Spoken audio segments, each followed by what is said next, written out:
जी अस्सलाम वालेकुम। वाला एग्रीकल्चर यूट्यूब चैनल पर कुछ आमदीद कहते हैं सब भाइयों को। दोस्तों, मार्केट में एक नई खबर फैल गई है। इस्लामाबाद में कुछ कंटेनर वगैरह बाई व्हीलर कंटेनर जो हैं काफ़ी ज़्यादा तादाद में, तकरीबन 100-200 की तादाद में जो है सरकारी गोदाम जो है इस्लामाबाद का, उससे उसके बाहर जो है लाइनें लगी हुई हैं, कतारें लगी हुई हैं।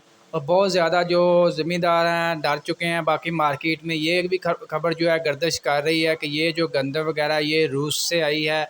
ये बात बिल्कुल सच्ची है, ये तस्दीकशुदा बात है कि इस्लामाबाद में ट्रक यानी कि कंटेनर जो है बाई व्हीलर 100-150 मतलब कंटेनर के, यानी कि 100-150 के करीब कंटेनर है, लंबी लंबी कतारें लगी हुई हैं। ये बात बिल्कुल सच है, ये तस्दीक हो चुकी है।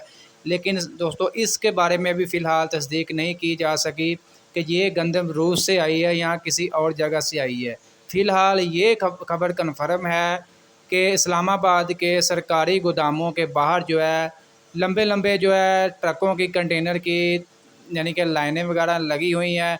गंदम जो है बाहर से आई है, अभी पता नहीं कहाँ से आई है। फ़िलहाल इस बात की तस्दीक नहीं हो सकी, लेकिन इस बात की तस्दीक हो चुकी है कि इस्लामाबाद के सरकारी गोदामों में जो है उसके बाहर कंटेनर की लाइनें लग चुकी हैं। गंदम जो है पाकिस्तान में आ चुकी है।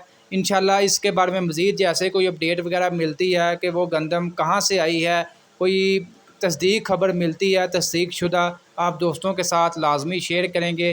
फ़िलहाल ये खबर मिली थी, आप दोस्तों के साथ शेयर की है। मज़ीद अपडेट्स के लिए दोस्तों चैनल के साथ जुड़े रहें, चैनल को लाजमी सब्सक्राइब करें ताकि आप तक एग्रीकल्चर के मतलब हर किस्म की अपडेट वगैरह आसानी से पहुँचती रहे।